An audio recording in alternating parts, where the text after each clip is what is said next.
အားလုံးပဲမင်္ဂလာပါကျွန်တော်တော့တက်ဆာကအမှန်ဖြစ်ပါတယ်ကျွန်တော်ဒီနေ့ပြပြပေးပါမှာတော့ကျွန်တော်တွေ cloud fundamental အကြောင်းလေးကျွန်တော်ပြပြပါပေးမယ်တော်တော်များများကျွန်တော်တွေ cloud ကိုမရင်းနှီးကြဘူးပေါ့နော်မရင်းနှီးကြတဲ့အတွက်ကြောင့်ကျွန်တော် cloud ရဲ့ fundamental အကြောင်းလေးကျွန်တော်ပြပြပေးမယ်ပထမဆုံးအနေနဲ့ကျွန်တော်ကရှစ်တနေ့cloud ပေါ့နော် AWS free trial account လေးကျွန်တော်ပြခဲ့ပေးတယ်ပေါ့နော်အဲ့မှာကျွန်တော်ရေcloud ကိုမရင်းနှီးတဲ့လူတွေဆိုရင်ကျွန်တော်တို့ရဒီကောင်ကဘယ်လိုအသုံးပြုတာလဲဒီ cloud ကဘယ်လိုဖြစ်လာလဲဆိုတော့အခြေခံသိမသိကြဘူးပေါ့နော်အဲဒါကျွန်တော်အခြေခံလေးကျွန်တော်တစ်ချက်ရှင်းပြပေးမယ် cloud ကိုကျွန်တော်တို့ကဟိုးရင်ကလေးကကျွန်တော်တော်တော်ရင်းနှီးခဲ့တယ်ပေါ့ပါတယ်ပေါ့နော်ဒါပေမဲ့ကျွန်တော်တို့လူရောသိမသိကြဘူးကျွန်တော်ပါတယ်လဲဆိုရင်ကျွန်တော်တို့ Google မှာဆိုရင်ကျွန်တော်တို့ Google Drive ရှိမယ်ကျွန်တော်တို့ Microsoft မှာဆိုရင် OneDrive ရှိမယ်ကျွန်တော်တို့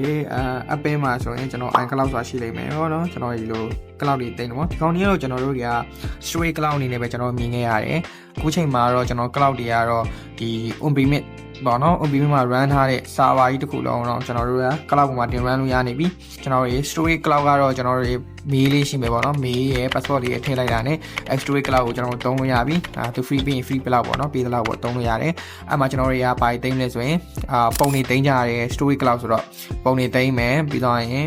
ကျွန်တော်ဒီ video တွေပြီးတော့ရင်ဒီ data တွေပေါ့နော် agent data တွေသိမ်းကြရတယ်ဒီကောဘာလို့ကျွန်တော်က cloud ကိုသိမ်းကြရတယ်ဆိုတော့ကျွန်တော်ကဖုန်းထဲမှာအကယ်၍ပြတ်သွားခဲ့တယ်ပေါ့နော်ဒီဖုန်းကတစ်ခုဖြစ်သွားလို့ကျွန်တော်ရဲ့ data တွေပြတ်သွားတယ်အဲ့လိုဖြစ်သွားခဲ့တယ်ဆိုရင်ကျွန်တော်တို့က cloud မှာပြန်ပြီးတော့ recovery သွားဆွဲလို့ရတယ်ကျွန်တော် data တွေပြန်ရတယ်ပေါ့နော် agent data တွေအမှတော့သိမ်းထားလို့ရတယ်ပေါ့နော်အဲ့လိုမျိုးကျွန်တော်တို့ကသုံးလာကြတယ်ပေါ့နော်အခုကတော့ကျွန်တော်တို့ on-premise server တစ်ခုလုံး cloud ပေါ်မှာတင် run လို့ရနေပြီကျွန်တော်ပထမဆုံးနဲ့ cloud provider အနေနဲ့ဆိုရင်ကျွန်တော်တို့ကဘယ်လို cloud provider ဘာကိုပြောရလဲပေါ့နော်ပထမဆုံးနဲ့ပြောရမယ်ဆိုရင်ကျွန်တော်တို့အခု on-premise server တစ်ခုလုံးတင် run မယ်ဆိုရင်ကျွန်တော်တို့အတွက်တိုင်း cloud provider တွေထွက်တယ်အခုမှဆိုရင် Amazon မှာဆိုရင် AWS ရှိမယ်ကျွန်တော်တို့ Microsoft မှာဆိုရင် Azure ရှိမယ်ကျွန်တော်တို့ Google မှာဆိုရင် GCP ပါရှိမယ်ကျွန်တော်ဒါရင်းနဲ့ကျွန်တော်တို့အသုံးပြုကြရပါတော့အဲ့တော့ကျွန်တော်ဒီအကြောင်းအရာလေးမှာကျွန်တော်ရဲ့ cloud ရဲ့အခြေခံအကြဆုံးအချက်လေးကျွန်တော်ပြပြပေးပါမှာဖြစ်တယ်